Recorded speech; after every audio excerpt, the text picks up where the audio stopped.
Tuesday, July 7th, 2020 at 9:05 a.m. via online Zoom with 3 members present. We will stand for the Pledge of Allegiance.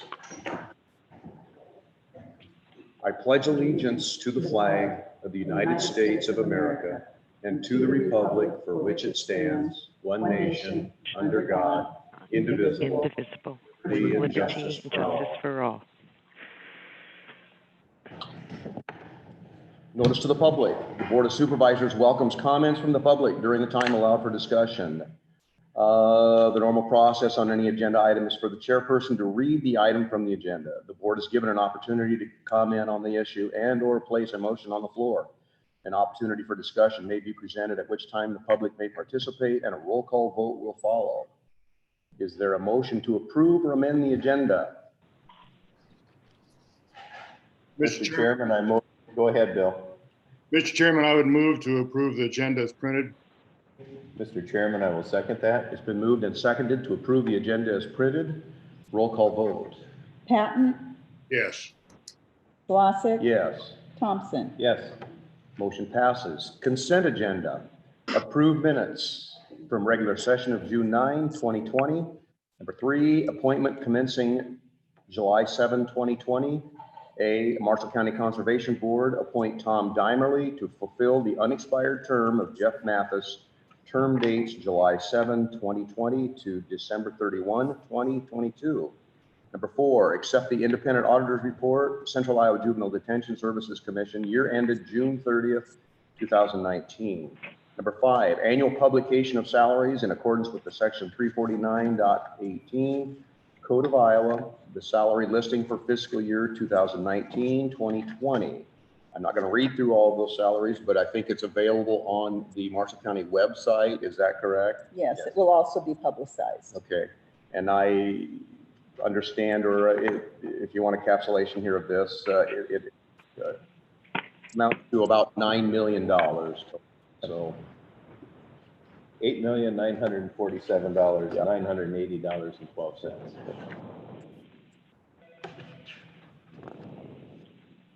Sorry, guys, bear with us for 1 second. We're having a slight technical difficulty. We are going to step away for just a second. Be right back. I don't think it's my fault this time. We get a career out of it, quite frankly.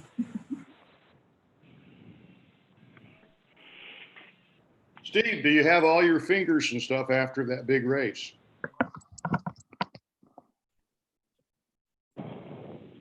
Steve, can you hear me? Nope.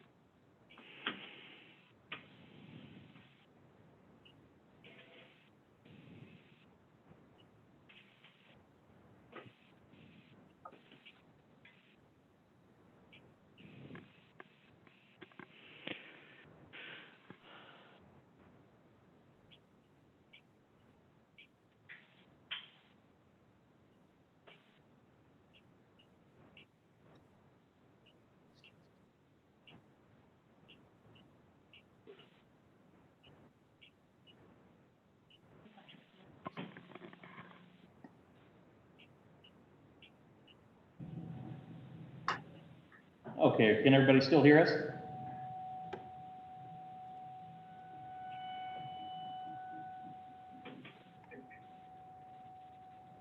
Bill, can you still hear us? I can hear you. Yeah. And can you see us? I don't need to be on that big screen. Sorry about that, guys. We're just having a little trouble with the camera. We should be good to go. And sorry for the interruption. well, thank you. We'll move on to number 6, approved claims. Approved claims as audited and authorize the county auditor and recorder to issue payment of the same. The listing of claims paid at this meeting and all claims paid in the month of July will be published as part of the first meeting in August. Is there a motion? Mr. Chairman, I motion that we approve the consent agenda as printed. And Mr. Chairman, I'd second that. Been moved and seconded to approve the consent agenda as printed. Are there any comments or discussion? Roll call vote. Patton, Yes. Colosik. Yes. Thompson. Yes. Motion passes. Number 7, approve personnel actions. Change of status and change rate of pay for Justin Childs, Secondary Roads Department full-time, change of status from DT2 to TD3, change rate of pay from $26.07 an hour to $26.39 an hour, effective July 11, 2020. Mr. Chairman, I would move to approve change of status and change rate of pay for Justin Childs, Secondary Roads Department full-time. Change of status from DD2 to TD3 and change rate of pay from $26.07 per hour to $26.39 per hour, effective July 11th, 2020. Mr. Chairman, I second that. It's been moved and seconded to change of rate of pay for Justin Childs of Secondary Roads. Any discussion? Call vote. Patton, Yes. Colosik. Yes. Thompson. Yes. Motion passes. B, change of status and change rate of pay for Tim Panzagraw, Secondary Roads Department full-time, change of status from TD3 to B-OP3, and change rate of pay from $26.39 an hour to $26.63 an hour, effective July 11, 2020. Mr. Chairman, I motion that we approve the change of status for Tim Panzagraw, Secondary Roads Department from TD3 to BOP3 and change rate of pay from $26.39 to $26.63 effective July 11th, 2020. Mr. Chairman, I'd second that. It's been moved and seconded to change the status of and change rate of pay for Tim Panzagraw with the Secondary Roads Department. Any discussion? Roll call vote. This is Paul. If you guys got any questions, I can answer them. Just Paul, probably Paul, would you remind me what B-OP3 is? the BOP would be like a excavator position, and that was vacated by a person who left our employment. All right, thank you. Any other discussion? Roll call vote. Just a quick reminder that TD2 to TD3 thing, that's just because the truck driver goes through training on a motor grader and then they're eligible for TD3. Yep, I think we were aware of that one, so thank you. Okay, great. All right, roll call vote. Patton, Yes. Colosik. Yes. Thompson. Yes. Motion passes. C, change of status and change rate of pay for Jim Fuller, Secondary Roads Department full-time. Change of status from BOP3 to AOP3 and change rate of pay from $26.63 an hour to $26.86 an hour, effective July 11th, 2020. Mr. Chairman, I would move to approve the change of status and change rate of pay for Jim Fuller, Secondary Road Department full-time. Change of status from OP3 to AOP3 and change rate of pay from $26.63 per hour to $26.86 per hour, effective July 11th, 2020. Mr. Chairman, I would second that. It's been moved and seconded to change the rate of pay for Jim Fuller with the Secondary Roads Department. Any discussion? Just a side note that all of these are changes within our union contract and the wages are set there. You bet. All right, roll call vote. Patton, Yes. Colosik. Yes. Thompson. Yes. Motion passes. Number 8, set the date and time for a public hearing. Set the date of July 21, 2020 at 9:00 a.m. for facility Marco Pork LP site ID number 61016, confinement feeding operation construction permit application, public hearing. Mr. Chairman, I would motion that we set the July 21st, 2020 at 9 a.m. for the Marco Pork LP site facility confinement feeding operation construction permit application public hearing. And Mr. is there a Chairman, second? I'd second that. It's been moved and seconded to set the date and time for the public hearing of July 21, 2020 at 9:00 a.m. Any discussion? Roll call vote. Did we want to say 9:05 there? Yeah, we better correct that. Since that's our official starting Please, time. please let the record state that it'll be 9:05 on both of the next two public hearings because we've got it at 9 a.m. on both. Hard habit to break. It is. Yes, it is. Okay, roll call vote. Patton, Yes.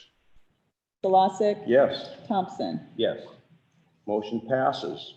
Number 9, set the date and time for a public hearing. Set the date of July 21, 2020 at 9:05 a.m. for the facility, Edler Brothers Farm, Section 36 site, ID 58297, confinement feeding operation construction permit application, public hearing. Mr. Chairman, I would move to set the date for July 21, 2020 at 9:05 a.m. for the facility, Edler Brothers Farm, Section 36 site, ID number 58297, confinement feeding operation construction permit application, public hearing. Mr. Chairman, I will second that. It's been moved and seconded to set the time and time for a public hearing of July 21, 2020, 9:05 for Edler Brothers Farm, Section 36, site 58297. Any discussion? Roll call vote. Patton, Yes. Kolosik, Yes. Thompson. Yes. Motion passes. Number 10, Sheriff's Department extension to 2080 agreement between Marshall County and the City of St. Anthony for law enforcement protection.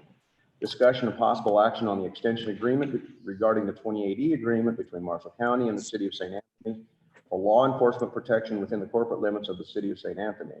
The agreement is effective July 1, 2020 and June 30, 2021.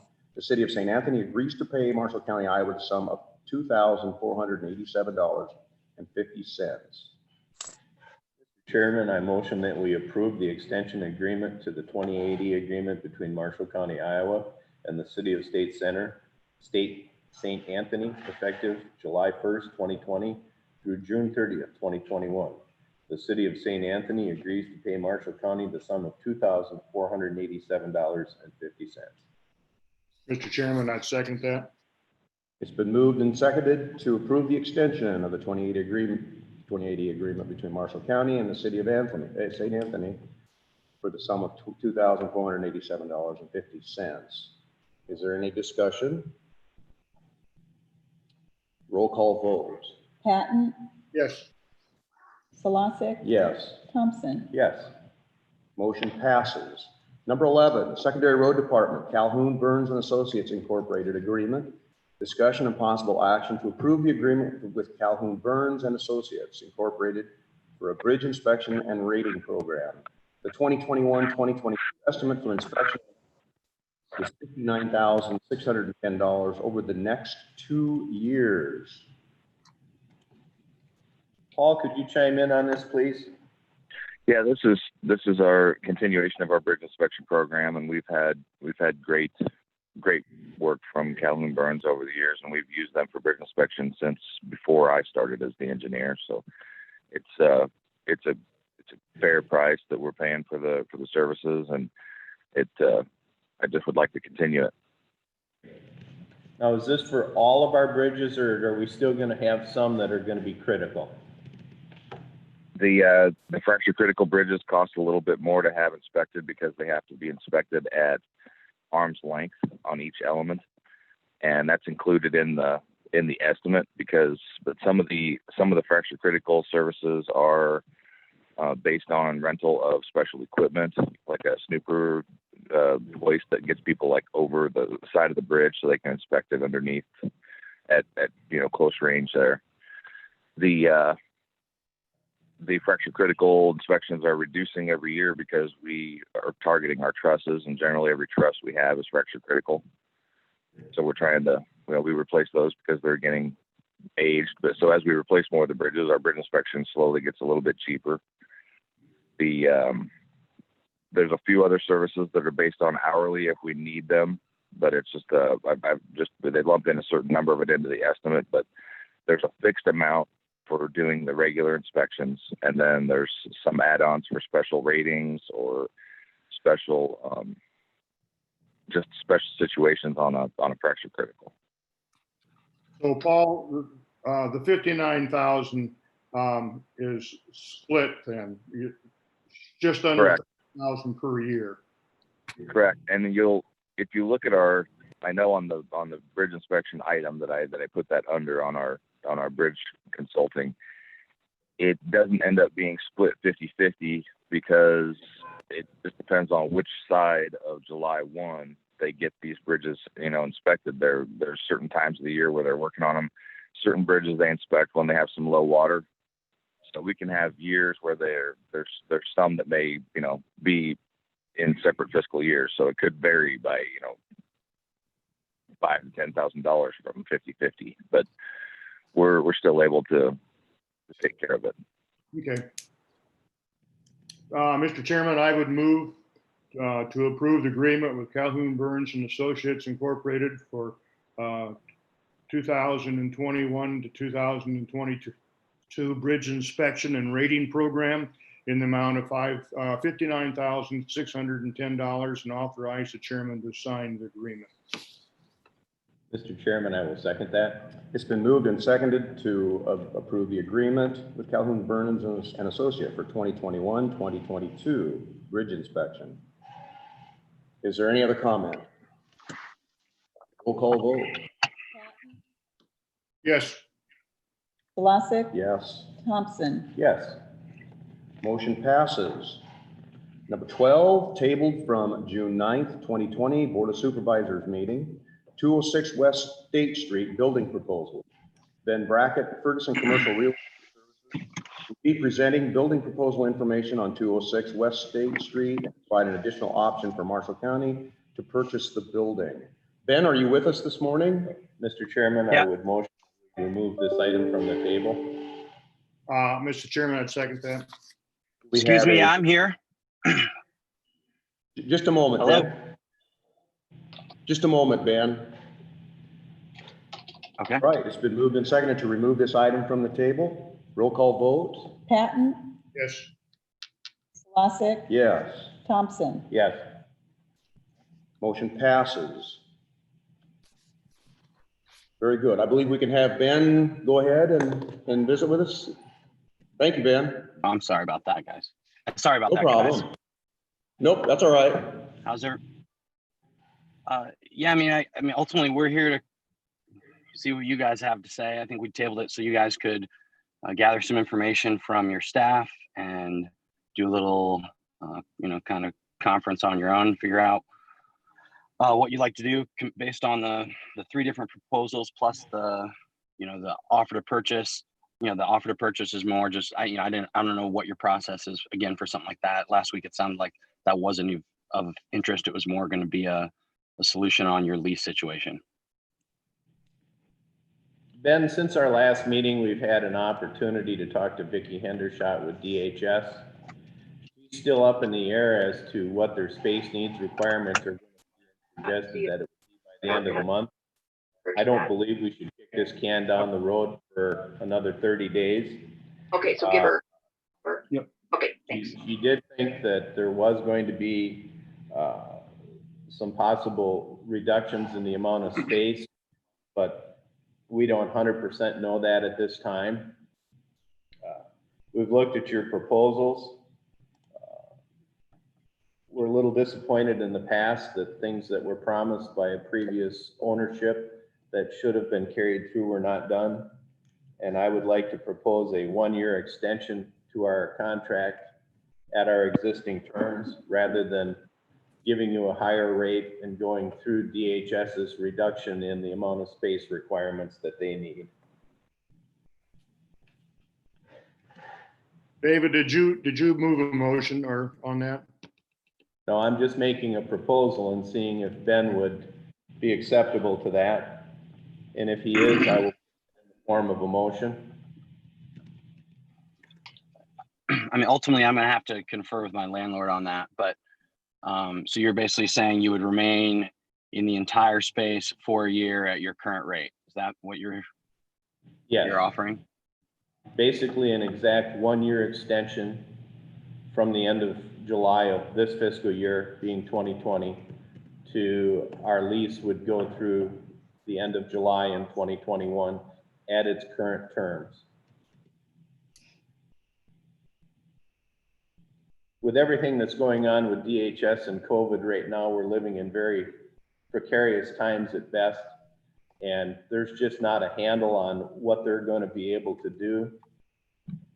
I would surmise that they're probably going to continue to work from home and have dramatic reductions in the amount of space that they're going to need. But they can't guarantee us that with the uncertainty of what COVID is going to be doing in the future. It's just my crystal ball is somewhat fuzzy and a little bit cracked, and we would just like to offer you this extension and quit kicking this can down the road. Mr. Chair and Board of Supervisors, I'm Bill Elson. I'm the general partner of Top Farms LLP, the owner of the building at 202 and 204 West State Street. Ben, did we propose a 1-year lease rate? Yeah, the 1-year lease rate was for $8.75, and we're going to do the kitchen. And I believe the kitchen and the restrooms, I believe, were the two things we offered there. And what is the current lease rate? $8.20. Okay. My feeling is that we can't renew it at the existing lease rate. It's well below market. You folks are basically not, we've been very compliant with your terms. The first time I heard about the promises of the previous landlord to fix up the space was this year. That was not communicated to me prior to this. We would honor the 1-year lease extension at the was it 65 or 75, Ben? It was $8.75 was what we'd offered. And do the small improvements that were mentioned there. And if Marshall County can find us a replacement tenant during that time period, we would retroactively go back to our current lease rate in terms of a rebate on the rent to take it from the $8.75 down to $8.25. I don't believe we would be interested in the upgrades being done because of time. So once again, why don't you forestall any improvements on your building for the next tenant, and we will just extend our lease by 1 year at its current terms. How does that work out, Ben? What were the costs of the improvements there? I'd have to go back to look exactly what those specific ones were, but I think they were overall in the range of $20,000 to $30,000 total. And this is roughly 10,000 square feet? Correct.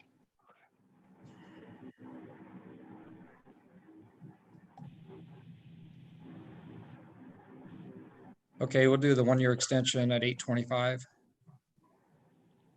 Based upon that, Mr. Chairman, I would make a motion that we extend our current lease with Top Farms for 206 West State Street for a period of 1 year at its existing terms. And is there a second? Mr. Chairman, I'll second. What? Just to be clear, I think Mr. Elson, he said $8.25 a square foot. I don't know if that was a misspeak, Bill, or not. But whatever our current terms are is what we just. No, I understand. I just want to make sure that Bill understood. Yeah, tell me again what the current rate is. The current rate was $8.20 a square foot. Okay. I just want to make sure everybody was clear on it. Sorry, go ahead. My fault, Mr. Thompson. I'm glad they clarified that because I had the 825. So with the 820 and 820 is what I've got in the Current motion. terms. Exactly 1 year. All right. Is the intent to, I mean, is this like a hard stop 1 year situation, or are we going to be coming back to this again with a sort of a similar conversation? Ben, I would say it's the best probably of, going to be a hard stop. yeah, So, Right. sorry, I didn't catch that. Could you say it again, please? I would say it's a hard stop. It's a hard stop. Okay. All right, is everybody on the same page now at this point? We're going to be at 820 then, a square foot for a year? For 1 year with a hard stop. Yes, through 7/31 of 2021. And has that been placed in a motion? Yes, I did. Yes, and we Okay. have a And we have second. a second. Yep. All right, is there any other discussion then from anyone? Ben, I understand it's a hard stop and that we're going to lose them in a year, but just in case something changes, please put in a month to month at plus 20% at the end of the term in case their plans change. Okay.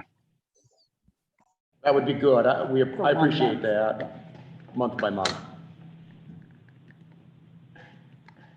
All right, I think we're ready for a roll call vote.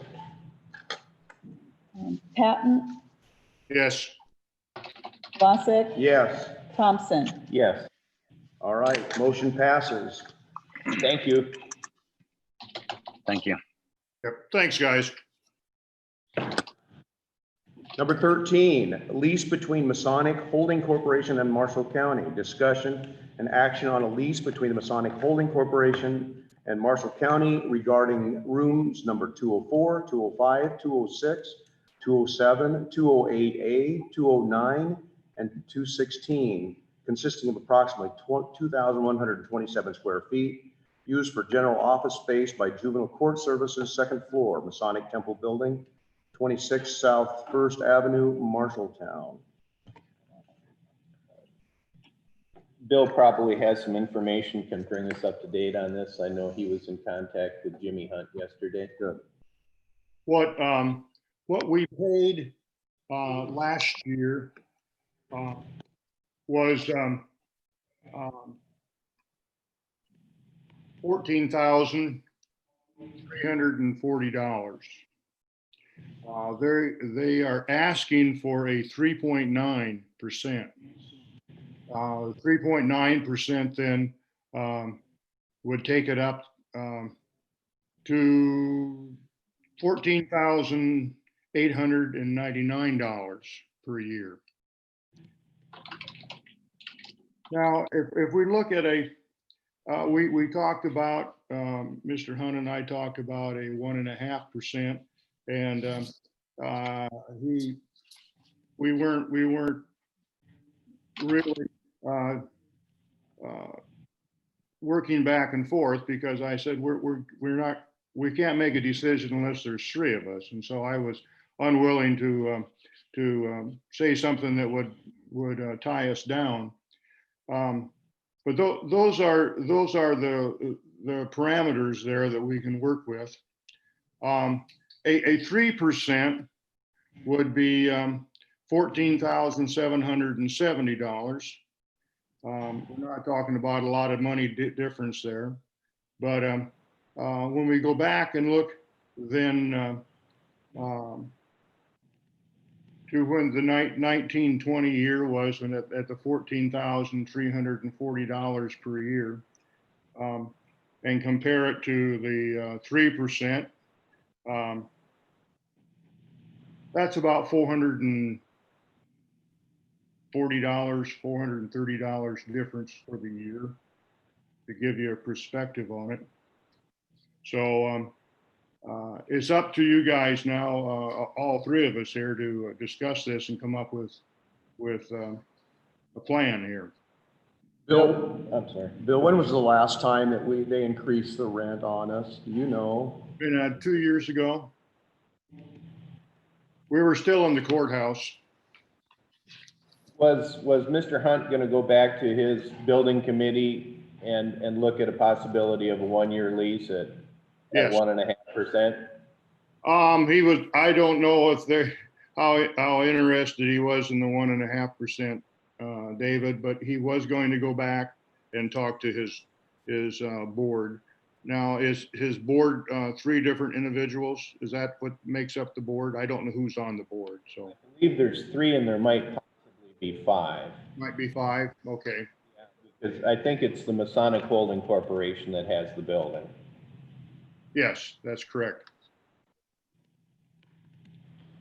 Could we make a proposal to him at this point and see what his thoughts are, what that board's thoughts are? I'd like to make a proposal of 1 year and 1.5% extension to our current lease.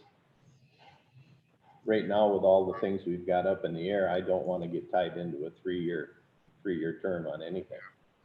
When I mentioned that, he said, "Oh no, we can't do that." He said, 1 year. He said, "We're going to need more." And I said, "Actually, you were talking about remodeling that area, because that area is not a show place." And I said, if we pull out of there in a year or less, you've got plenty of opportunity to go in there with no one using it at that time. And that would be an advantage to you. I don't think you need to be charging us more for 1 year, when actually it's going to give you an opportunity to remodel it at your leisure. And so that was the last thing we said. And I did not get any telephone calls this morning, so they have not evidently had time to talk this over. Do we need to table this before our next meeting and give the Masonic Holding Corporation an opportunity to revisit this? Or do we want to send the message officially that we would be willing to go 1.5% in 1 year? Or just table this? What are your thoughts, Bill? Well, tabling is probably the least burdensome. If we have to change things, then we have to go through that process. But we can do either one. But tabling, I think, gives us a little better working relationship here. Let's do it the clean way. I agree. Okay. Well, then with that in hand, David, you did the last one. You want to do this one too, as far as tabling?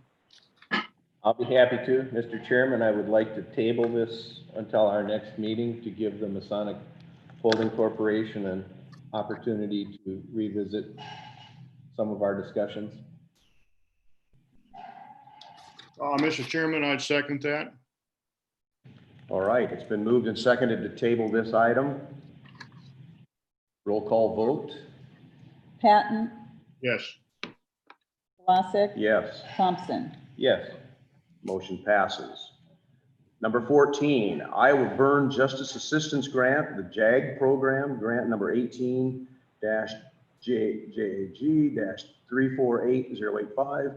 Acknowledgement of receipt of JAG grant award notice for the Iowa Burn Justice Assistance Grant Program. Mr. Chairman, I would move to, let's see, do we just accept this award notice? What would the two of you prefer for? We accept this. Mr. Chairman, I would move to accept this award notice from the Iowa Burn Justice Assistance Grant Program. Federal award is $82,000 with a match of $27,333 coming from the individual department budget line items. This grant period is for July 1, 2020 through June 30th, 2022, and authorize the chairman to sign the documents. Mr. Chairman, I would second that. All right, it's been moved and seconded to accept this award notice from the Iowa Burn Justice Assistance Grant Program. Is there any other discussion? Roll call vote. Patton, Yes. Vlasic. Yes. Thompson. Yes. Motion passes. Number 15, Fire and EMS Radio Project Discussion. Brad Fonts, Chief, State Center Fire and EMS will provide information and a request for the Board of Supervisors to provide an update on their progress with the contract that was sent to them by Raycom on June 18. Brad, are you with us this morning? I am. Is my audio okay? Yes, it is. Okay. Yeah, just don't anything real formal. Just asking for a status update on the contract that was sent by Raycom on June 18th. I think we've got at least one Raycom representative on this morning to answer any potential questions. Of course, I'm here on behalf of the radio committee. And then I also want to just share a brief update or more of a clarification. I believe that information was passed along to the three of you regarding the pager and radio system being down on June 22nd. It was, I think, possibly shared along that it was a human error or IT issue to the three of you, and that was not accurate. It was a hardware malfunction at the west site on Gerhard Avenue. Yet another illustration that the equipment is aged and failing more and more frequently. There was an audio deviation adjustment that needed to be done. It was transmitting at about 1.5 kilohertz. It needs to be at 2.2 kilohertz or greater for us to receive our pages and trip our pagers to be notified. It was a critical issue in that we did not receive a page for a residential fire alarm call. It was about 11 o'clock on the evening. So we did miss a fire call. Had it not been for our backup text system that we pay for, we would not have been notified of that. So just an illustration, yet again, that the system is failing. I just wanted to bring that to your attention as a clarification, because I think it was originally passed along that it was a computer issue and that was inaccurate. So I guess, yeah, I'll open it up to discussion, questions from the three of you on where we are with the contract. Hey, Brad, quick question. Just want to clarify, that was a failure on June 22nd? Yes. Let me double check. I was behind on my typing, so I didn't get the date. And so. Say, Bill, would you please share to us what Rhonda shared with you on the cause of that failure? Because we're now getting two different stories, one from Brad and one from the comm center head. Rhonda, are you on? Can you step in here? I'm still here. I apologize. I had to step away for a minute. What can I do for you? We're talking about the house fire in State Center back in June. Yes. And the actual causes of that radio malfunction. From your perspective, what did you see as the causes for that? Okay, so there were two, and that's where I brought Clint into the picture on that, because he is able to explain the background. So there was basically two causes. So the first cause was an identified measure by moving a server. And James, are you still on the call so you can account for that one, where basically there was it had to do with an email, and that caused some issues there with getting pages sent out and so on and so forth, emails for reports, things like that. Is that James? Yep, that's me. So basically, Okay. We have a older server that is no longer maintained or supported, that Zerker, the main software that law enforcement is using and dispatch first responders to send out the number of notifications and reports that Rhonda was talking about. That system glitched and hung. We rebooted it and patched it and got it up and running. And Chad with BDH, who takes care of the comm center, was been working with the software provider to get them migrated over to a newer modern server with the city. And as part of that, they ran into a few glitches that was causing part of those problems. Since then, they've gotten that completely swapped over, and they've done some testing, and I believe had some real world call outs, and I think it's working well, hasn't it?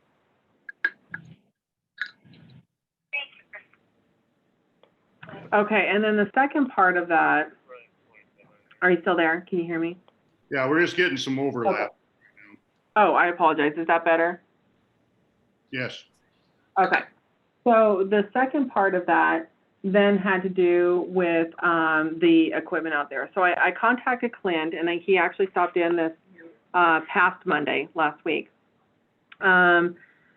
So the site where we have all of that equipment housed, and we've had to replace a little bit of equipment out there a little bit, and that's what I had talked to you about, where, you know, between the heat, the cold, the weather, and of course the rodents, they like to go to town on that equipment. So that caused some issue, and basically it has to do with like a level of sound. So it has to reach a certain level, and I believe the number is 2.2 megahertz in order for that system to be able to function appropriately, okay?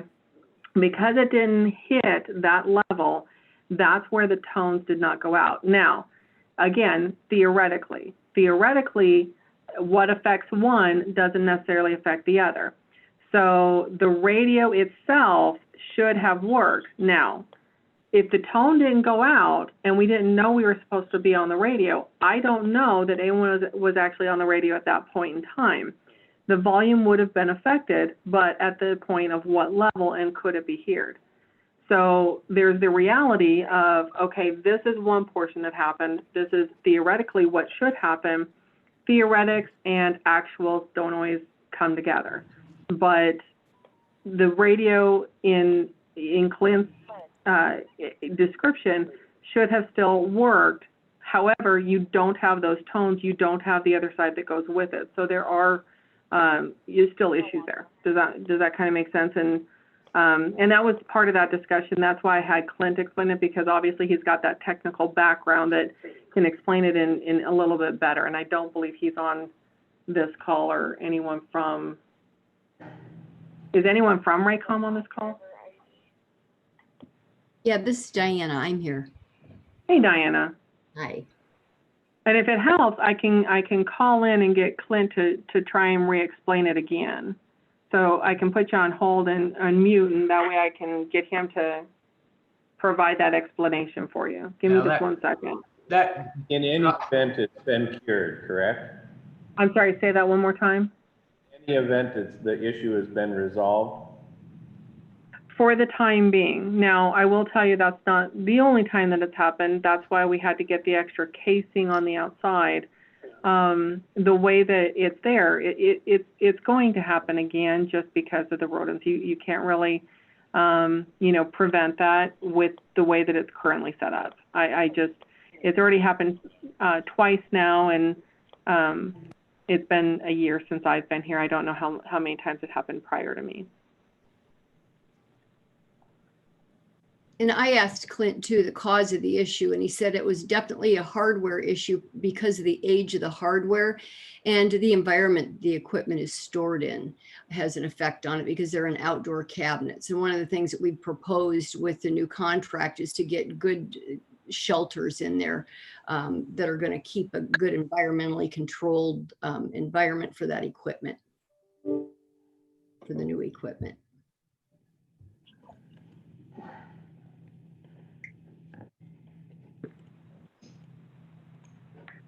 Okay, Rhonda, thank you. Are you still searching here, Rhonda? Yes, give me just 1 second. I'll get him on the line.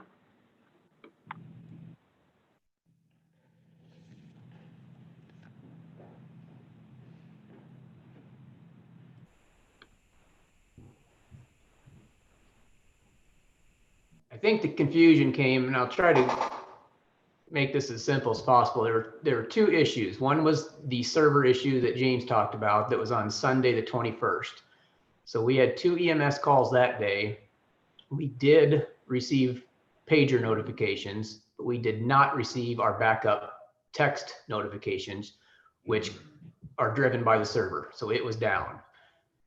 Fast forward to Monday the 22nd, the server was fixed. We did get text notifications, but we did not get pager notifications. So I hope that illustrates that the redundancy in this case worked, but had those two been in sync, we would have missed 2 EMS calls and a fire call in 2 days. And that just cannot happen. Hey guys, I'm back. Okay, so I've got my phone right next to the phone here. Clint is on the line. Clint, can you say something so we make sure everyone hears you? Hello, this is Clint with Raycom. Can everyone hear him? Yes. Yes. Okay. So, Clint, if you would, the issue that we had with the radios and the system that failed, the technical issue, can you please go into that explanation again, and then they may have some follow-up questions for you. Reported complaint of some users in the State Center area not receiving, or their pagers not tripping for a call. Went out to take a look at it, found there was a low audio level at the State Center site. We upped that level enough to where it would trip the pagers and they'd have sufficient audio. During the time that would have been down, it would have affected pagers and it would have affected some of the radio communications in the area, but it wasn't a system-wide failure. It was a single site failure. So it's been remedied since then. The audio level's been up to within spec and we've had no further issues. There we go. Thank you, Clint. Now, Clint, also on the age of that site and the issues we've had, so this is the second site the second time I've been aware of it.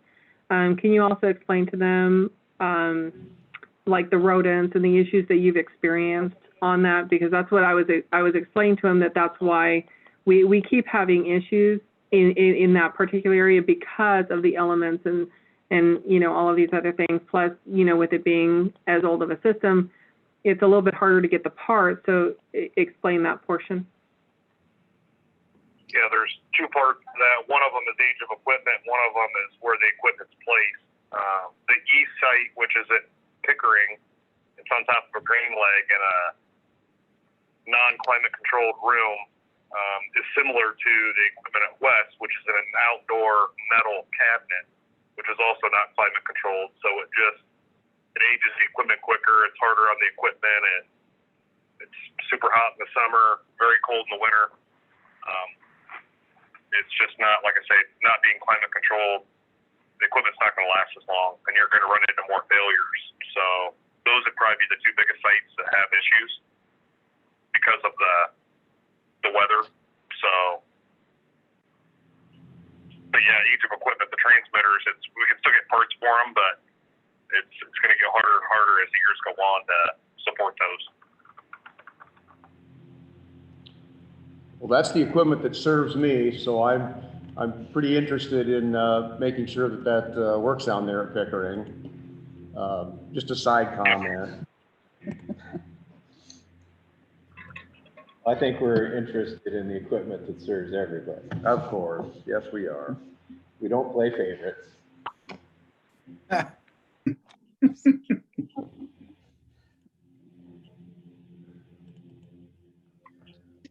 Is there any other discussion on this part of the radio system?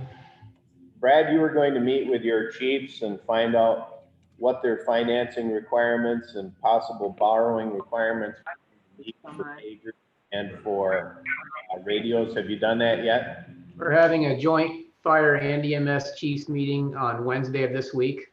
The County Communications Commission and 911 Board meets on Thursday. And I guess, yeah, we would like some direction to have some finality on this, that the board is going to do the infrastructure, because I know verbally it's been shared that it will happen. But we need to know that is going to happen, and then those cities can start planning for purchasing the equipment. I don't think there's any question at all that the board is going to take care of the infrastructure of the towers. Because of the amount, we're probably going to have to put this out for a request for proposal. These towers will be owned by Marshall County. We'll go from there. Actually, as a point of clarification, Diana can speak to this, but state code does allow a project to be awarded off a competitive bid. And we've had multiple ones done throughout the area, and an RFP is going to cost us time, and it's going to cost the county money. And on top of that, we will not find a bid that's going to be anywhere close to what we have at hand. And the reason being, as I've shared, is that we are halfway there with 2 towers right now that Raycom is going to hand over to the county. If we had to have, say, a Motorola vendor, for instance, come in and bid this project, they would have to start from ground zero. That would mean bidding all 4 sites, new consoles and hardware in the comm center, which we are all going to inherit the current infrastructure that's there. There's no way that a bid will come in anywhere close to what we have right now. And it's just going to push it out further. And as time is illustrated here this morning, that we don't have on our side. And Diana, maybe you could speak to that there's been other contracts awarded based on competitive bids. Yeah, the state of Iowa allows you to purchase off an existing open contract, and we've got quite a few different counties that have done that. I think Black Hawk was the first one they purchased off of the Dubuque contract. Buchanan County has now purchased off the Washington County contract. So any open contract for the same equipment, you're allowed to purchase off of that contract. And so that's how a lot of them are doing it. You don't have to, but in this case, it's very unique because the infrastructure that's there now is owned by Raycom. And so nobody else can come in and tie into that. So we maybe should have an offline discussion on that, but because of the way this is structured, and there's existing equipment that's owned by Raycom that'll be part of it. And also Raycom has a host server that you'll be tying into with your infrastructure that will host all the functionality of the P25 system. So that nobody else can utilize that. No other vendor, when I say nobody else, no other vendor could utilize that. No other vendor would have access to the sites that we currently own and equipment. And so it is unique in that way. So I'd be happy to discuss with you further how some of the other counties have purchased off open contracts. At this particular time, we're talking about building a brand new tower on a site that is not owned by anybody. This new site for the new tower that will be in the northwest quadrant of the county will be owned by the county, and the tower will be owned by the county. And they would tie into the host server at Raycom. So, and they would tie we're only talking about the tower. Well, but you're talking just the tower itself? Yes. And not the radio equipment? Radio equipment is on, the radios and the pagers are on the individual fire departments. No, I'm talking about we're talking towers that resides at the tower site. There are repeaters and microwave equipment and radio equipment that is the radio system that ties together each of the towers. And so that radio equipment that goes at the tower site is what I was asking. Are you separating out the radio equipment that goes at the tower site that connects back to the host server from the tower itself? I would have no problem doing that because we're going to be the owners of the tower. And the equipment that is on it.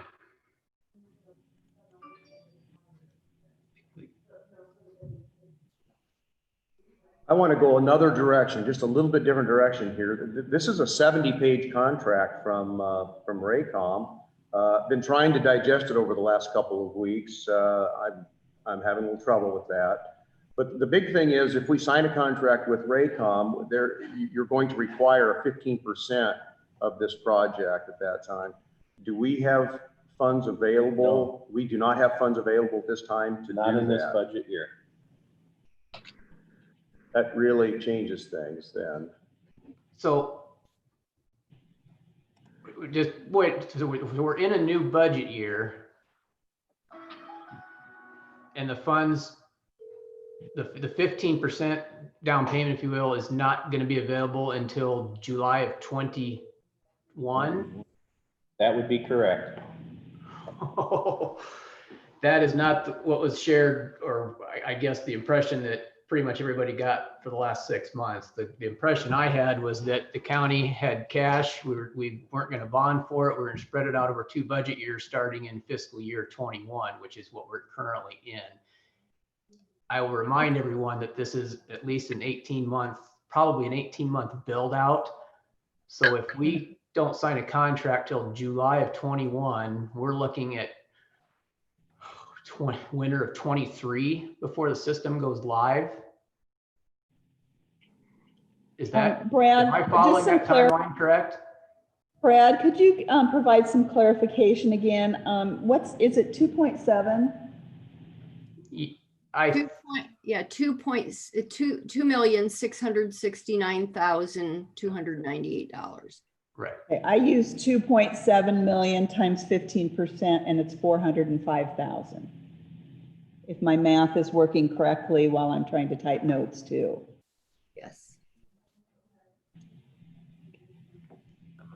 Okay, well, We'd have to do a budget amendment, but we'd probably need to get some clarification and talk to Mary, We most review. certainly can't make an answer here today. No, well, we can't because we don't have an action here, but that'd be a good point for us to take. And probably has Jennifer reviewed the contract? I don't know. So that'd be the other. A lot of reading. Lot of reading. Brad, I understand your frustration here. And this, again, this affects me directly also. So what should we do here? Should we table this at this point? No, There's you don't nothing have to to. table. Nothing This to is even discussion table. only. All right. I guess I don't know where to start. Well, Brad, what's your responsibility is all these other townships and cities, they need to know how many radios they can get by with. Not how many is on their wish list exactly, but what they need to do the job. And that's what's got to be done by you guys. And we're working on that, but that is, we're talking 2 completely independent issues. There's the infrastructure that the county and the board has said they're going to take care of, and then there's the radio and pagers, which is on us. That's correct. Should not and will not affect what you all do. But what your decision is drives what we do, because we're not going to start talking. I mean, the city councils and the townships, they need to know a timeline of when to start budgeting and planning for the purchase of that equipment. And it changes if the contract is signed next month and we go live in 12 to 18 months, or if the contract isn't signed till July of 21, and then it's 12 to 18 months beyond that. Right, they're in the same boat we are. If it's not in their budget now, it's not going to be in their budget until July of 21. They're in the same boat. So right, but both things. We all have to do this the same time. No, we don't, Bill, because the towers can begin construction. The radios and pagers do not have to be purchased at the time the infrastructure contract is signed, because it takes 12 to 18 months to build it. We're not going to need those radios for 12 to 18 months. So you're telling me that the money on your side is not a problem then, because you're going to pull it out of 1 budget year. I was thinking you were going to pull it out of 2 budget years. That's up to each individual city and township how they do that, Bill. They ought to have that opportunity. We've had some cities say we're not going to borrow any money. We've got the cash. So evidently, hey guys, they didn't think. Hey guys, this is Rhonda. I just have a quick question. Diana, are you still with us, sweetie? Yes, I am. Diana, just a point of clarification. I'm curious about this, because obviously we're talking about this 15%, right? Mm-hmm. So my thought is the towers and the actual radios, they're kind of independent from each other. I mean, they're not, but they kind of are when you're talking about a build. Is that correct? Yeah, it's okay. 2 separate components of the project. Okay, so my question is are they asking for 15% of the entire project, or are they asking for 15% of the here and now of what you need to start building? Because obviously, like everyone said, it's an 18-month project. Can we start one section And then that way it kind of works out fiscally for everyone, because to come up with that huge amount, obviously, you know, that's an issue. And that would be an issue with anyone, regardless of the size of the jurisdiction. Agreed? So where is the 15% number? Is that of the whole amount, or is that of a portion of it to start with? And then does it go from there? It's of the. Is that something that's been asked? Yeah, it's of the infrastructure alone is the 2.7 million. And so infrastructure consists of the tower sites, the shelters, the pad, the microwave dishes, the radio equipment that goes on it. And it's all very intricately tied together in the end. So things have to be coordinated by our group to make sure that everything goes smoothly. Now, that doesn't mean that if they wanted to purchase the towers independent, they could, but then that takes a lot of coordination on our end to make sure everything's getting done. It's getting done the way it's supposed to be, and that it's timed right so that we know when the equipment needs to come in and go on it. So there's a lot of moving pieces that are working together. Okay, so that is for just that one portion that I was thinking of. Okay, so then the next question, and just, you know, it never hurts to ask, is there any movement in that 15%? No, that is required for us because we've got to invest immediately in equipment and, you know, the parts, the labor. There's so much that goes into it. That's such a small amount of the expense that's involved in the upfront for us. Okay. So no, it is not. That can't be changed. Well, it was definitely worth the ask. Okay, at least I have clarification on that. Diana, do I remember correctly that there'll be another 15% when you order the equipment? Am I right in saying that? Right. Yep. So we'll do a lot of, there's a lot of engineering work that goes in at the front end of a project where you're engineering, you're having your designers look at exactly where the sites are going to be, what kind of coverage you're going to get from those sites. And then we put together detailed design documentation that you'll get and approve before we move forward then with the ordering of anything. So there's a lot of heavy engineering work at the front end of a project to make sure that we've got everything designed the way it needs to be, and that you've approved everything that's going to be put into the project before anything gets ordered.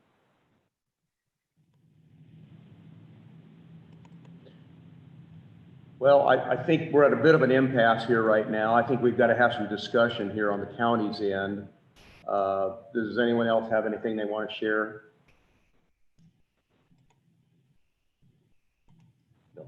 Well, thank you for sharing all this morning, folks, and we'll deal with this very quickly, as soon as we can. Well, thank you. So again, in 2 weeks, to be fair. We're not going to get tied into a time frame, Brad. All right, I'll request to be on the agenda in 2 weeks, and we'll get a status update at that time. We'll put it back on our agenda when we are ready. It'd probably be interesting to see what they find out on the city, and if somebody's really got a problem. That's not a bad idea. So. Okay. That's been information you've wanted for quite a while. We've asked for it for a long time. Yeah, so that would be very good information to have. Well, is that gonna, Nan, is that gonna impact, since it's two completely different things, does that impact the infrastructure? Because the statement has been made, and we definitely understand the cities and townships are gonna be responsible for purchasing the radios and pagers. That is completely independent from the infrastructure. Is that piece of the puzzle really impact the infrastructure decision? If the townships can get funding to buy radios within the next 9 to 12 months, I think that kind of puts pressure on us. That's my thought. And it's entirely possible because you've got some cities and townships that aren't going to borrow. Mm-hmm. You have some cities and townships that may, in effect, be able to borrow locally from their financial institution at a less rate than we're going to be able to propose through a bond where they pay the bonding attorney on all the associated fees with it. And you may have cities and cities that actually get progressive enough to start saving ahead of time and spread this over 2 to possibly 3 budget years. There's so many different moving parts and pieces on these cities and townships that is not our purview. I think we're gonna. That's most of exactly them- right. So I guess Most of them are please don't interrupt.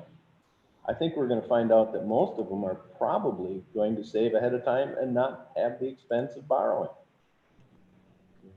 Brad, I would personally like a report back in 2 weeks, what the townships have, what their thought process is at this point. Can you bring us something? I would ask for that. I'll do my best. We got, as you know, 16 townships and 12 communities. Not all meeting at the same time? Oh, heavens, no, no. Okay, all Absolutely right. not. Well, No way possible. maybe it needs to be a month, Brad. But I'd sure be curious to know what everyone's thinking in the county.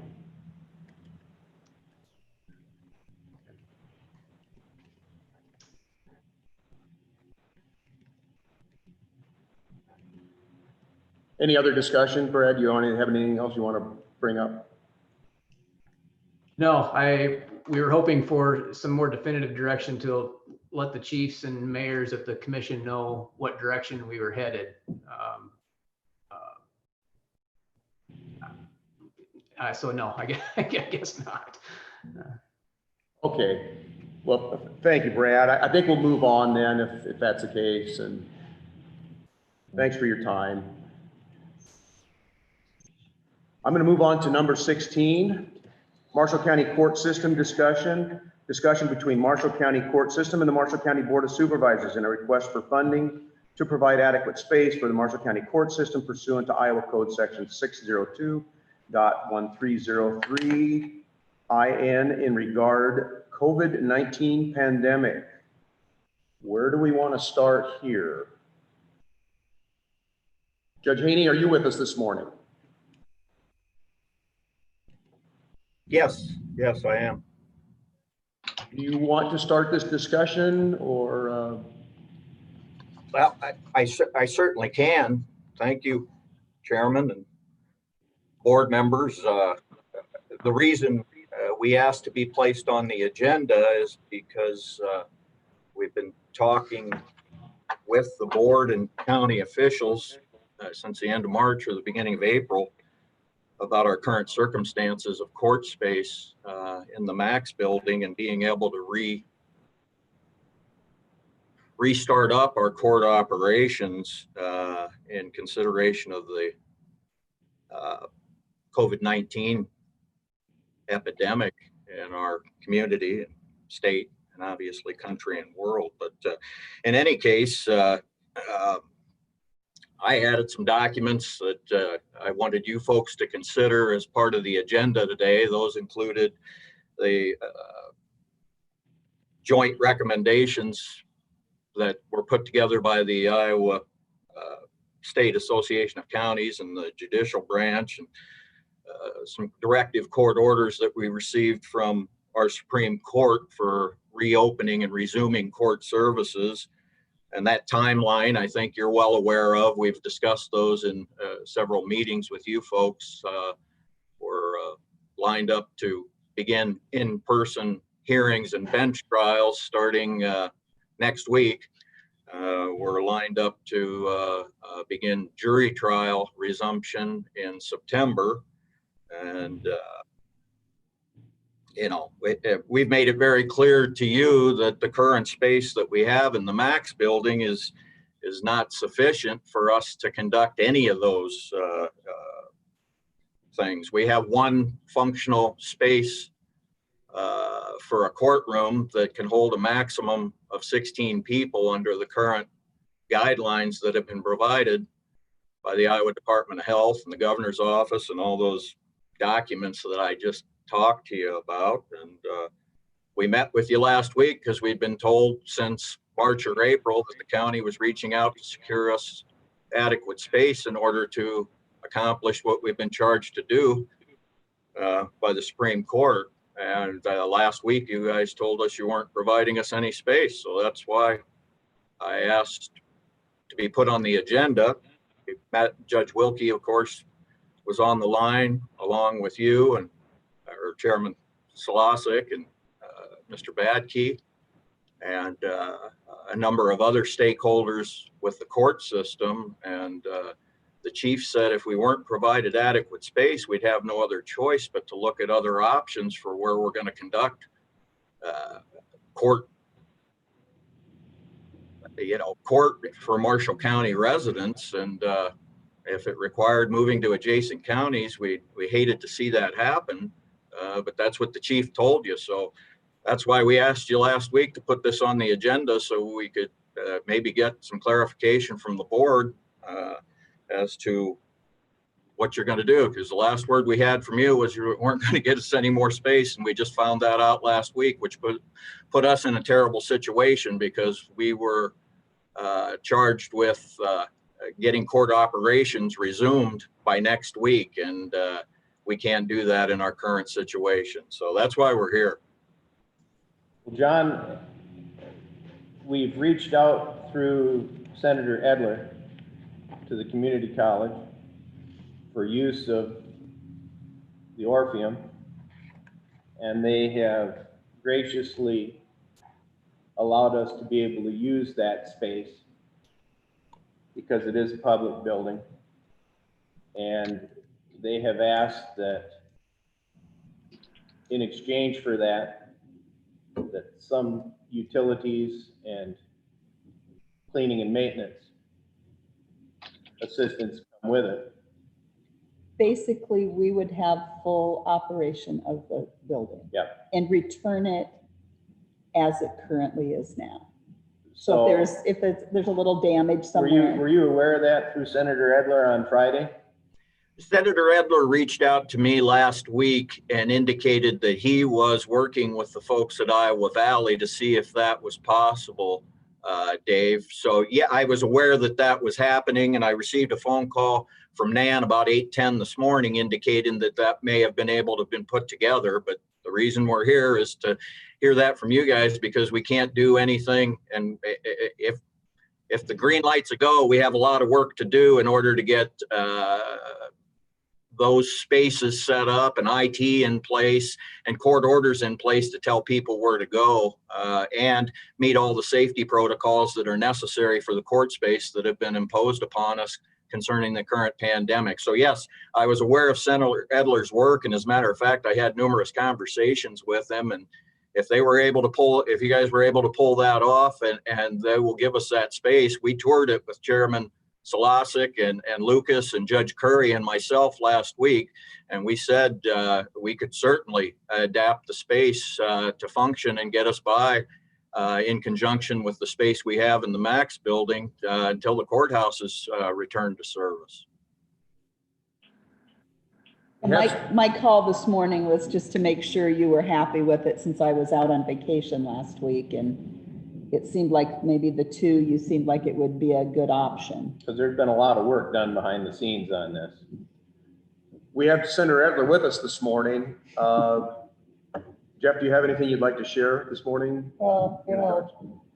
I just say I kind of jumped in here late. I'd like to thank Nam too for all the work she's done, and Supervisor Slosik. But I think this is a really good example of how the community can come together to solve a problem. And Dr. Fisher, I called her while she was on vacation, and she started on this immediately, and I would give a lot of credit to her also.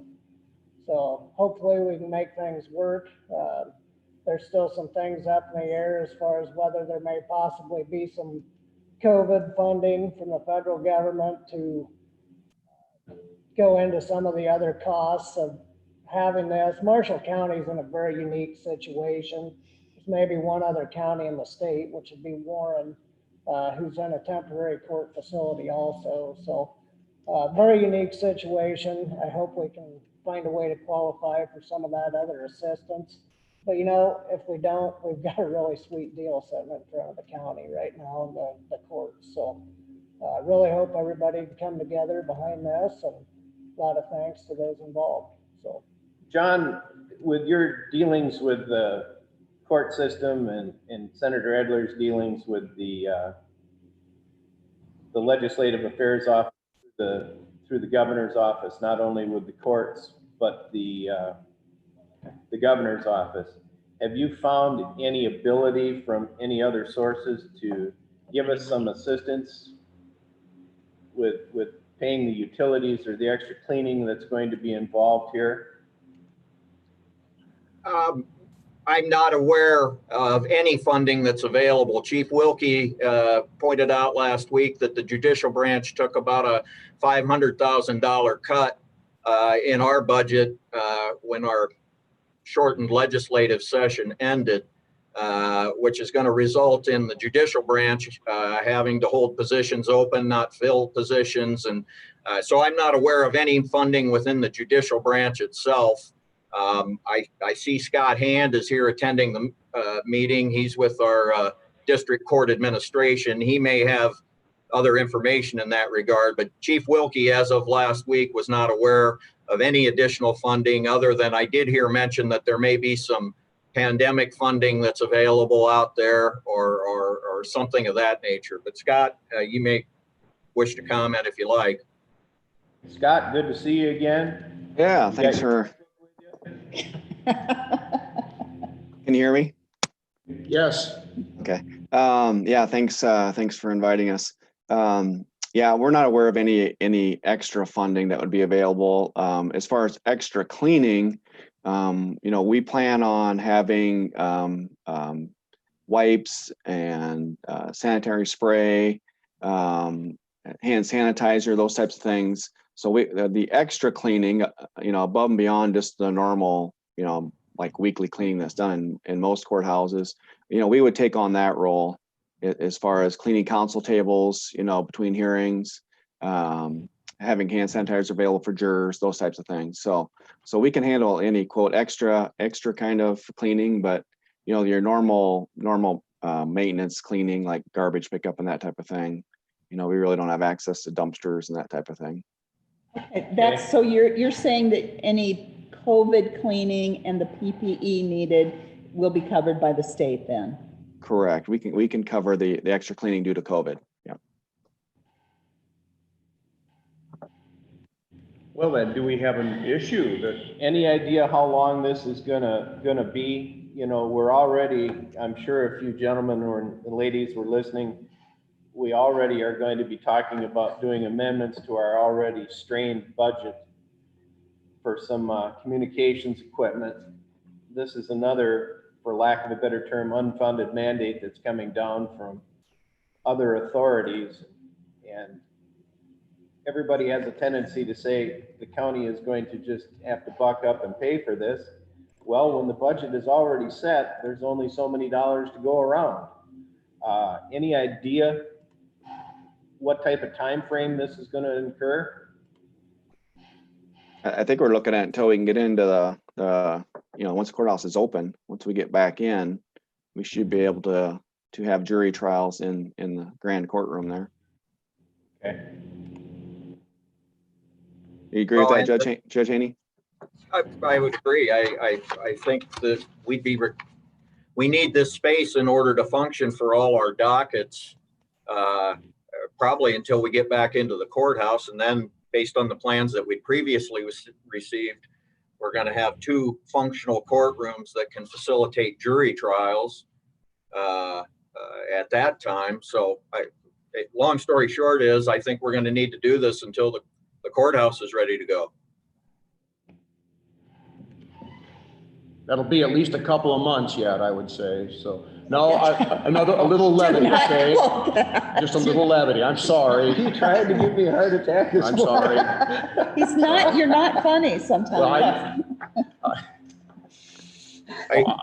We're onto something here, Judge Haney. So and like I said, we toured that building with you last week, Chairman. Absolutely. And, I don't think there's any doubt that we can retrofit that space to conduct court hearings and jury trials, juvenile court proceedings, and otherwise. If we have access to that space and you get it for us, we'll move quickly to determine our dockets, scheduling, who we're going to put where, how we're going to do it. And quite frankly, we're going to have to make sure that that space, as well as our current space in the Max building, complies with all the checklists for resuming court operations that have been imposed upon us as a result of the pandemic, from entry points, temperature checks, asking questions before entry into buildings, having masks, allowing appropriate social distancing, setting up veneers for jury trials to take place where the public feels safe coming into a building. We've got myriad logistics to work out moving forward, but we just needed the space. Otherwise, we were very limited in terms of what we could do, and folks in Marshall County weren't going to have access to the courts. So I applaud Chairman Edler for the work he's done or not Chairman Edler, Senator Edler, for the work he's done to facilitate making this happen if it's happening. And I really thank Iowa Valley. And I want to point out, when the tornado hit 2 years ago, those folks were the first ones to reach out. They let us have courtroom space out there when they were helping Lennox. They were helping the Red Cross. They opened up their campus and facilities for us to have court proceedings, and we were up and running within a week out in their facilities. And at that time, it was Chancellor DeRee who facilitated making that happen. And I can't thank the current administration enough if they're reaching out to do this for the citizens of Marshall County. It's a great thing. And will all of this retrofitting be on the court system's dime? Well, yeah, we're going to put chairs and tables in place and desks for benches. And, you know, we have to set it up so we can do business because we can't do it where you're sitting right now, which is one of our courtrooms. I just want it crystal clear that it's not on the county's responsibility financially. Well, you've got all our stuff stored in various places. So obviously we will coordinate with Lucas to find our stuff, to figure out what we need moved, to figure out how we'll move it. I think we can work together in conjunction with your folks to get this accomplished, hopefully quickly and efficiently, so we can get down to business and do what we've been charged to do, is get trials back up and running.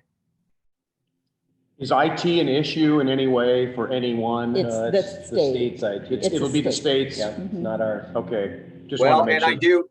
I mean, we have to figure out how to have IT in that building. And one of my IT techs did email me and ask me what kind of internet is in the Orpheum and can we piggyback on that? I know we were able to do that when we went out to the main campus to conduct court services 2 years ago. I mean, we need to figure out those logistics likewise. I would hope that we can have an agreement with the community college that we look at what their base has been for utilities and that we only pay for above and beyond that base and not the total utilities of the building. As far as we're concerned, we'd leave those details to you to work out with the community college, Dave. Okay. I don't think we have anything else then. Bill, do you have any comment on this project? No, I think the project will work fine. There's going to be a lot of work back and forth here, and I understand that. John, I'm hoping find enough chairs and tables for you. They're probably hidden away somewhere. Well, that's going to be the least of our problems, Bill. I think that those kind of details are fine. The big picture was getting the word from you as to whether or not this space was going to be available. If that's the case, I guess really what I need to know, who do you guys want to be, who's the point person that we should be talking to, Lucas or Nan with the county? And is there somebody, is it Bob Unteen is going to be our go-to person at the facility itself? Because we're going to probably want to hit the ground running rather quickly in order to start getting some details worked out. Okay, I would funnel everything through Lucas and Nan. And on the college side, I spoke with Christy Fisher this morning, and Bob will be one of the contacts, but they have a contact, and she was gonna think on that just a little bit more. I told her I'd call her after this meeting. Val Ruff has been kind of handling all of their facility things that are COVID related, which obviously this one is. And so they've kind of got a lot of rules already set up due to previous things that have been going on, more so actually up at the Ellsworth campus for some COVID things. So they're trying to keep everything consistent for all those relationships. So Okay. I'll get further information on who our direct contact is and let you know, Judge Haney. That'd be great if you could just get us access to the building, obviously keys, some of the things that we're going to need. We're going to have a number of judges, court attendants, clerk staff that are going to need access to the building. And we'd like to get that moving as quickly as possible so that we can begin moving those tables and chairs that Bill was talking about. Are you the primary contact then, Judge Haney, that we Go start ahead and with? go ahead and run it through me. That'll be fine. Yeah, Nan, will they be able to use the parking lot there too then on the east side? Yes, I believe so, although I think there was some stuff going on there, a little bit of construction, so the full one isn't there. But I can't answer that. But I haven't driven right by there lately. There's a city lot across the street too. Yeah, there's a city lot across the street, so I think there's some good parking options there. Okay. But I'll get some clarification on that too. Well, great. We'll look forward to working out the details. We can work those out as we move forward. Thank you very much. Thank you this morning, Jeff, for taking the time to do this with us. Hey, Jeff. Scott, this is Senator Redler. I just wanted to check. I had a conversation with Caitlin Jarzen last week in dealing with COVID funds. Are you aware, has she found anything out on any specifics of where that could be available for the court system?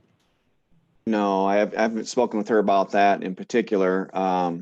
I do know we did receive some initial PPE through some COVID funding through the National Guard, actually delivered it. Some face shields and some paper masks that we intend to use for jury trials, for instance. But other than that, I've kind of been told that the best contact with any COVID related funds is to go through FEMA and usually through the local county folks who have emergency management, who have kind of direct connections to FEMA. So I think I mentioned that last week on a call here with the county. So we've been told that that's the best contact to FEMA for any available funds. All right, and the reason I asked, due to the uniqueness of this situation, like I said, there's really two court facilities in two counties that may have what I would call an exclusion to the rule because of the temporary facilities and the extra burden of COVID is actually placed on the facility. So I would really like to encourage you to pursue looking at that with the governor's office Sure. to see if she has access to some funds that could supplement this. Yep, I'll touch base with Caitlin and we'll see what we can do. Thank you. Thank you. This is Kim Elder with Marshall County Emergency Management. Just since I'm on here and I heard you guys talk about county contacts, that would be me, but everything I have been told for court systems is that it should go through the state and through FEMA. So I would have to check into that, but definitely if anyone has questions or concerns or needs, I am the liaison between the county and the state. So definitely get a hold of me. I'm not sure if court systems have to apply for the PA, the Public Assistance Fund or not, or I'm not sure how that works. In the past, whenever we've applied for any FEMA funds, we've had to have pretty good documentation and separation of expenses. So if we can keep some type of log or expense separation above and beyond what our departments will be doing, both in from the auditor, recorders, or from any other related to this, we'll need to be able to document them if we're going to go to FEMA and ask for any assistance. We're doing that. I've already applied for FEMA. So we've got an account set up as far for the COVID. We are identifying all expenses that are COVID type expenses. I will say that running through my budget, I probably had things that are more county-wide just because I'm ordering them, so I'm the one approving them and paying them. Yeah. But we do have them identified, so if we can get some funding later. But if we could even make a subcategory strictly related to the I was judicial thinking area, we'd do COVID judicial so we Right. can identify in it. case we have to have the judicial assist us in applying for the FEMA on this, rather than the county applying for it.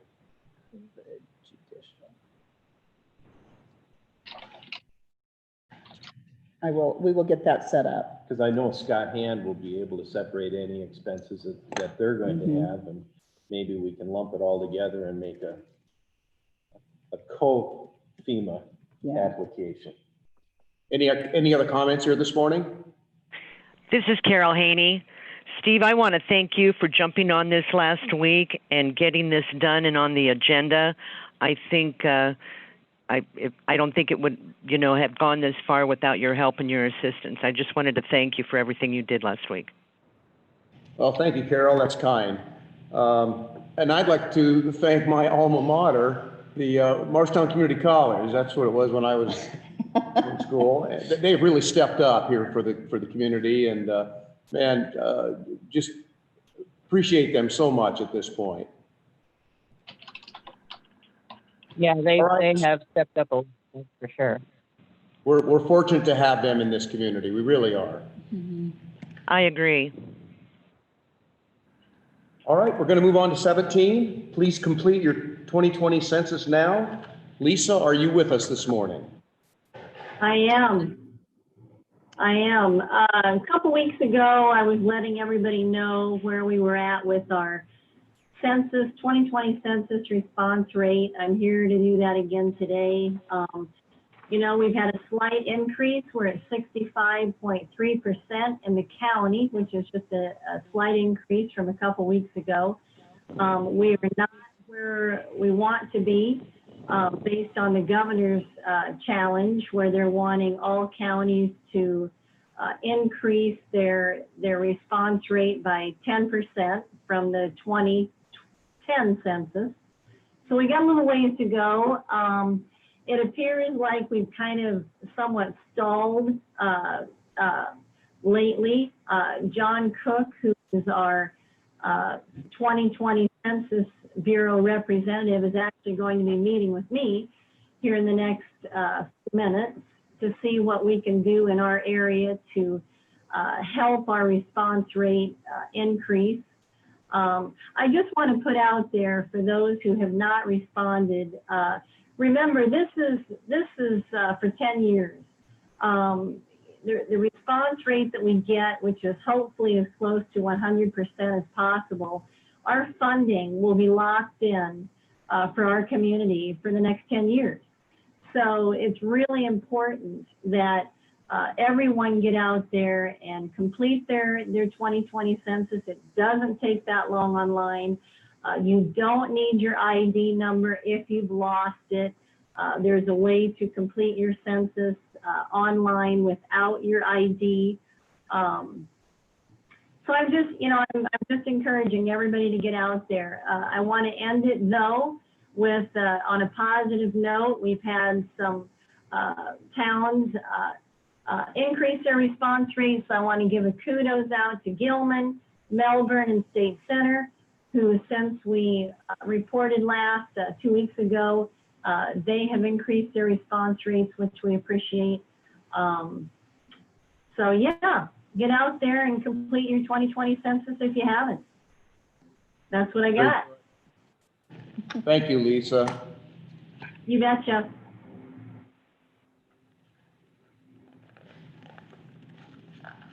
We will move on to public forum. It's a time set aside for the public to make comments on topics of the county business other than those listed on this agenda. No action will be taken on any of these topics brought up in the public forum. Who would like to start?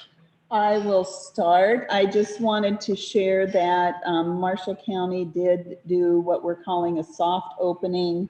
We did it June 24th, and just kind of to see what issues we had. We several of the department heads that are now open, which included engineers, assessor, treasurer, and myself, auditor, recorder, along with CICS. That's in the basement of Great Western Bank. We all met to kind of develop a plan, and we all know what happens with plans is there's always things you miss when it becomes reality. But I must say our planning went very well. We included Jeannie Furneaux in my office, who's taking on some HR type responsibilities, and she's done a great job with the signage. You all approved hiring door people, and that has greatly assisted in just controlling things, I think. It's not to say we haven't had issues, but we are publicly saying we are open, and we will be working on a media release to go out to make it official. We can get it on our Facebook and website type things. We have found that near the end of the day, due to the screening, we are having to kind of cut off some days if the line is long. And lock the doors on the north because the line's too long and we can't get out of the bank by 4:45. So we've kind of had to monitor that at the end of the day. So I would encourage folks to be come to the office if you're coming to Great Western Bank to be there by 4:15 or before. All right. So it's going well. We are requiring masks. It is a requirement. If you don't have one, we do have them that we can provide. We are also asking some health screening questions. There's no form, there's no temperature taking, but we do have some screening questions. Basically, are you sick? Have you been exposed to COVID in the last 2 weeks? Or have you tested positive in the last 2 weeks? I told Joe and Jessica that you had an immediate family member that was very good. Thank you. Which family? Anyone else have any comments? Yeah, this is Kim Elder. Sorry, I'm going to jump in because I'm going into a training here, but thanks everybody. I appreciate everybody's working so hard on the COVID. Man, I know PAs aren't always easy, but that's great if you can. I wasn't sure if the courts could go through you or how that would work, so I'm glad you're on top of that. Other information, the COVID test site for Marshall County is continuing to be in operation at the northeast corner of the college at this point. They moved from the south parking lot a week ago because the college is continuing classes that needed to start back up. So the college was nice enough to find us another spot. I don't envy those nurses that are out there in full PPE in this weather.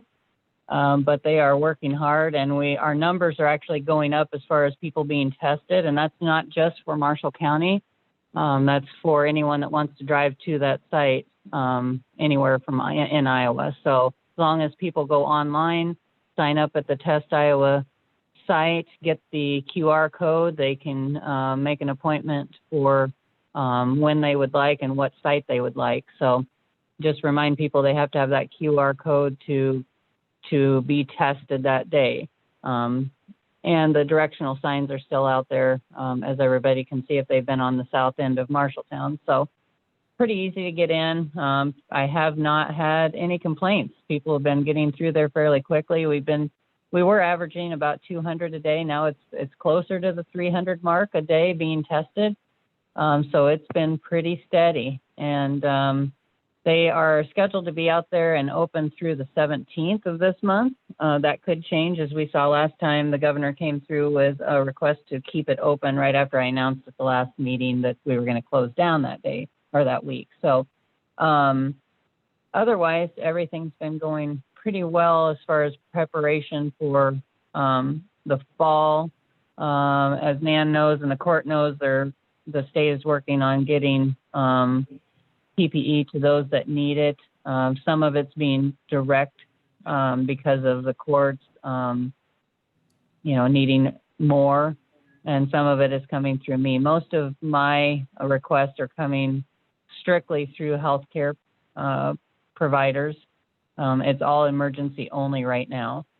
So I'm not just handing out PPE to those that can order, but those that have back orders or have an emergency surge in patients, we're working with the state still. So I think that's it. I just wanted to make sure everybody was aware of how long the Test Iowa site would be open here in Marshall County. Thanks, Kim. I do have one thing. And your name? Something Mike. Okay. My name and address, yeah, I stated it. The annex building is going to start work on the 20th, the asbestos abatements. Work will start on the 20th, and we had a meeting with our general contractor yesterday, and they're hoping to move in and start work late that week or early the next week. So the annex is moving forward. Very Still under exciting. budget. And under budget. Very good. And under budget. Very Somehow. good. Thank you. Does anyone else have anything they would like to? But the only thing that's share? under budget. Here we are, we're 5, 6, 7 days into the year and we're talking about amendments already. Yes. I think technically we were talking about them in June, if you really wanted to get down to I'm it. just getting nervous. It's depressing. Anything, Dave, that you would like to share? No, I just want to publicly thank Senator Edler for all his assistance this last week. It's been really great. Hopefully we can work with the governor's office and judicial and FEMA and yes, get some resolution and some assistance in these funds because quite honestly, without doubt, our funds are getting stretched extremely thin. It's very true. But we found a solution, that's as though. calm That's as the the main way thing. as I can put it is extremely thin. Okay. All right. I have one thing to share here. My telephone is in Sheboygan, Wisconsin. So I'm going to be without a phone for maybe a week or so, but I sure can accept any emails from anyone. My home phone is in the book, so you are welcome to call me anytime. And I don't know, do I want to share that or just let them look it up? Okay. They All can right. Google that. So anyway, I don't have a phone right now. Just the office phone. Just the office phone is right. Anything else? All right, adjournment. The next regular session is July 21, 2020 at 9:05 a.m. All business to be acted upon at that session should be submitted to the county auditor and recorder's office or the Board of Supervisors office by Thursday, July 16th, 2020 at 1:00 p.m. There being no further business to come before the board, the meeting is adjourned at 10:50 a.m. Thank you to everyone.